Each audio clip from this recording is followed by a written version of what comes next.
తప్పులు జరుగుతూ ఉంటే మనకి పిరికితనం ఆవహించేసింది. నేనెప్పుడు అభివృద్ధి, యువతకు ఉద్యోగాలు కావాలి, అభివృద్ధి జరగాలి. నేను ఇన్నిసార్లు చూశాను. ఇన్ని దశాబ్దంలో నేను అందరినీ కౌలు రైతులకు సహాయం చేశాను. మతం చూడలా. ఎంతమంది ముస్లిం రైతులకు నేను సహాయం చేశాను. ఎంతమంది యేసుక్రీస్తు మతం పుచ్చుకున్న రైతాంగం నేను సహాయం చేశాను. సనాతనం పాటించేవాడు ఎప్పుడు మత వివక్ష పాటించడు. నేను కోరుకుంటున్నది ఒకటే, నేను అన్ని మతాల్ని గౌరవిస్తా, నేను ఆరాధించే సనాతన మతాన్ని దూషించకండి. అదొకటి నేను కోరుకున్నాను. ఎందుకు మనం మాట్లాడలేం? మనలో వీరత్వం చచ్చిపోయింది. మనం ఎట్లా తయారయ్యామంటే జీవం కోల్పోయాం మనం. అందుకే నేను ధైర్యంగా ఎందుకు నిలబడ్డాను?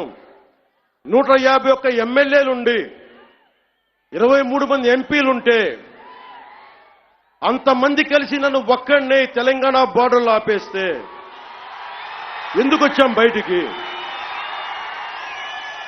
ధైర్యం, వీరత్వం. తప్పు జరుగుతున్నప్పుడు ఎప్పుడు ఎలుగెత్తి చెప్పాలి. మీకు అన్యాయం జరుగుద్ది, అందుకనే వచ్చాం ఈ రోజున. మీరు నిలబడ్డారు.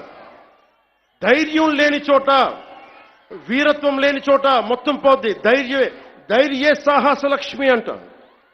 ధైర్యం చోట ఐశ్వర్యం ఉంటుంది, ధైర్యం లేని చోట అన్నీ పోతాయి. అందుకే నాకు ఇష్టమైన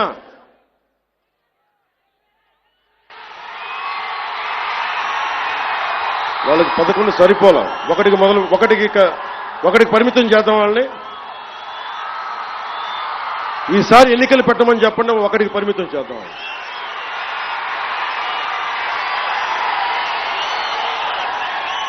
నాకు ఇష్టమైన కవి శేషేంద్రతో పాటు నాకు ఇష్టమైన హిందీ కవి, హిందీ రాష్ట్ర కవి శ్రీ రామ్ధారి సింగ్ దినకర్. ఆయన రాసిన పరశురాంకి ప్రతీక్ష చాలాసార్లు చదువుకొని గుండెలో ధైర్యం నింపుకునేవాడిని.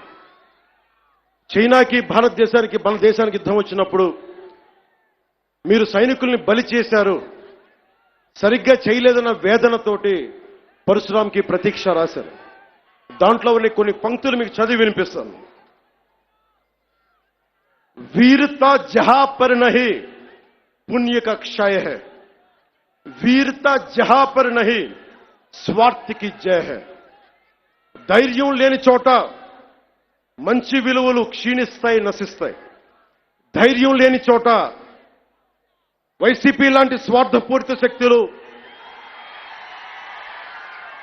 సనాతన ధర్మాన్ని మట్టిలో కరిపిస్తామని చెప్పే శక్తులు విజయ దుందుబిని మోగిస్తాయి. భిన్నత్వంలో ఏకత్వం అంటే సనాతన హిందూ ధర్మాన్ని ఒంటరి చేసి చంపడం కాదు కదా. భిన్నత్వంలో ఏకత్వం అంటే అన్నీ కలుపుకొని వెళ్ళటం. విజయనగర సామ్రాజ్యం రాజులు ఆ రోజున అరబ్ దేశాల నుంచి వచ్చిన అశ్వక వర్తకులకి మాకు ప్రార్థన చేసుకోవడానికి నమాజ్కి మస్జిద్ లేదంటే మస్జిద్ కట్టించింది. సనాతన ధర్మం దాని గొప్పతనం.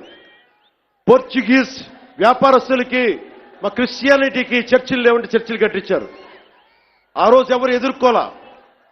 అలాంటి సనాతన ధర్మాన్ని మట్టిలో కలిపేస్తాం, మస్ చేస్తామంటే అలాంటి వాళ్ళందరూ కూడా చెప్తున్నాం, మేము చేతులు కట్టుకొని కూర్చోలా. గుర్తుపెట్టుకో.